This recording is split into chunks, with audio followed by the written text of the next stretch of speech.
Okay, I wasn't going to do this movie, but let's do it.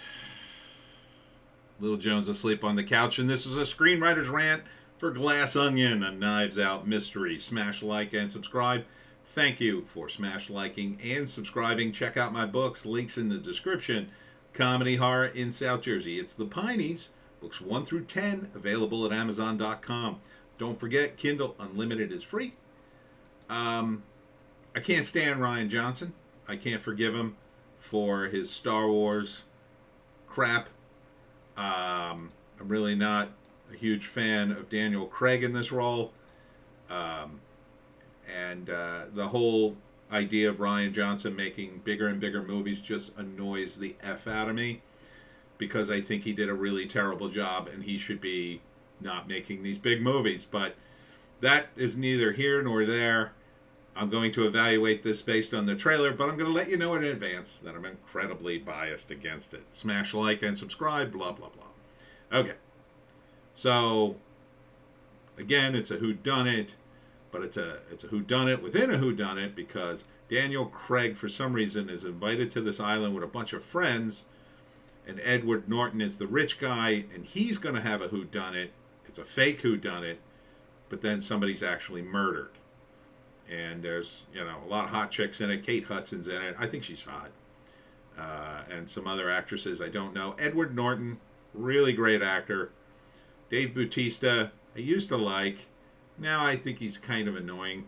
But I can kind of tolerate him. Who else is in this thing? Guess that's about it. I don't really know the other actors and actresses. Here they are. Daniel Craig, Edward Norton, Catherine Hahn. Oh, her I know. She's good. Jessica Henwick, Kate Hudson, Janelle Monáe, Lisa Odom Jr., Madeline Klein, and Dave Bautista. December 23rd on Netflix, November 23rd in theaters, and it's PG-13. Okay, so see, they're all friends. Glass Onion, which I guess is a bar or something. Dave Bautista, I gotta say, he's really stayed in shape. Looks really good. Not sure why he's rocking the gun in this instance. Edward Norton, though, this is the only person in this movie that would give me any cause to go see it, because Edward Norton is like hardcore actor dude. He really likes good parts. For the most part, he's been very careful about the sort of roles he takes. And which I think it's a real shame they got kind of pushed out of the whole Hulk role, because I think he was really good in that. But it sounded like his take on the Hulk wouldn't have worked for the Avengers anyway. So if there was any chance of me seeing this movie, it would be 90% for Ed Norton, because I would hang my hopes on Ed Norton reading the script and go, oh no, it has to be a certain way, or I'm not going to be in this. As for the other actors, like Daniel Craig, he's disappointed me far too many times as James Bond for me to go, oh yeah, I can trust his judgment. No way. Kate Hudson looks great, but I couldn't name 2 movies in a row of hers that I would even want to see. But she still looks great. Dave Bautista, I love him in Guardians, at least the first one. But, most of the other stuff, I don't think he's that great of an actor. He's like another Dwayne Johnson type. Like, he looks great because he's in such great shape. You can put him in lots of roles, right? You can put him in an action role. You can put him in a role like this where it doesn't matter what you look like, really. And he's just eye candy for the ladies, and he could also be like a tough guy, like in the zombie movie or whatever. Here's Edward Norton getting it on with Kate Hudson. But overall, this feels too much like, oh, it's a whodunit, so there's going to be lots of twists. There's going to be lots of twists. And it's a meta twist, Steve, because he invited people initially to the island in order to have this thing.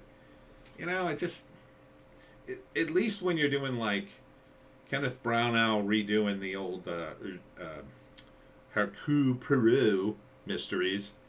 Like, there were reasons for them to be on the Orient Express and the boat they were on in the Nile or whatever. Like, there was a reason for them to be there outside of the murder.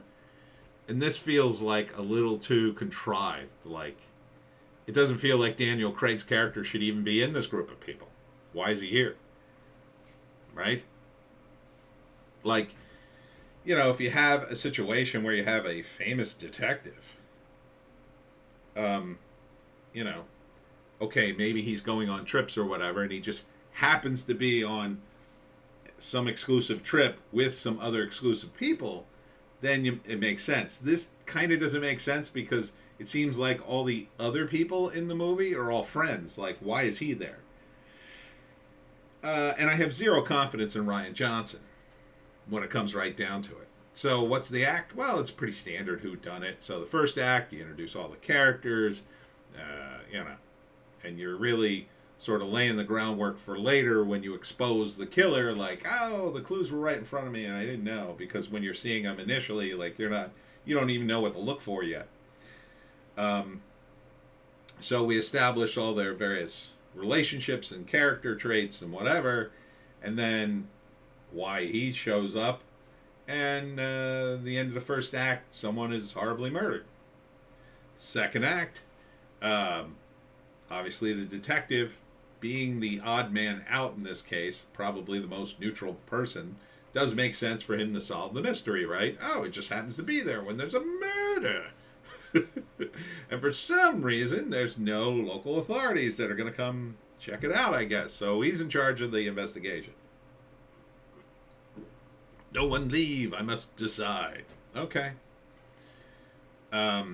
So he investigates, and he sees various clues, and some of them are real clues, but some of them are red herrings and other clues that were designed for the game they were going to play, and he has to separate those, on top of the fact that you have a murderer that's also trying to hide it and frame people and whatever. During the course of the investigation, at some point, somebody else is murdered. They make an attempt on him or the people he's with, and, you know, you can pretty much write the rest. And at the end, big reveal. Big reveal. You know, and look, Daniel Craig's a fine actor. I mean, I don't even totally hate him in this role, but it just doesn't feel organic, and I have zero confidence in Rian Johnson. And from what I'm hearing about the buzz of this movie, it's not so good. It's not so good. But don't take my word for it, because I'm incredibly biased against this movie. I don't want it to succeed. I don't want to see it. I wouldn't see it if you told me it was the greatest movie ever. I would just go, no, I'm not seeing it. F Rian Johnson. And look, I've been out of Star Wars for a while, and I still say that, because Rian Johnson was just so arrogant against the Star Wars fans in his statements. I can't support anything he does. And it doesn't help that Dave Bautista's politics are cancer, and he won't shut his mouth. The only person in this cast I give any credit to is Edward Norton. So, if you told me, listen, I know you hate Rian Johnson, but Edward Norton's performance in this is just so incredible you have to see it, maybe I'd see it. It is on Netflix. I could watch it for nothing, but I'm probably not going to see it unless the world ends and there's no other movies to watch, and I just have to watch all the movies that are left on my Netflix queue for the time period when the world ends. Maybe eventually I would get around to it and go, oh, that wasn't so bad. But probably not. Probably not. Probably I'd get to the point and go, you know what? I only got so much time before I die, and being the last person left on Earth, I'm not going to watch this movie. I think I'm going to go out and watch the sun rise over the post-apocalyptic wasteland and call it a life. Anyhow, that's it for me, Tony D. Little Joan asleep on the couch. Thanks for tuning in on this Thanksgiving. Hope you had a good holiday. Hope you had a good one. Check us out on Odysee, Bitchute, and Rumble for our more bass takes. And we'll see you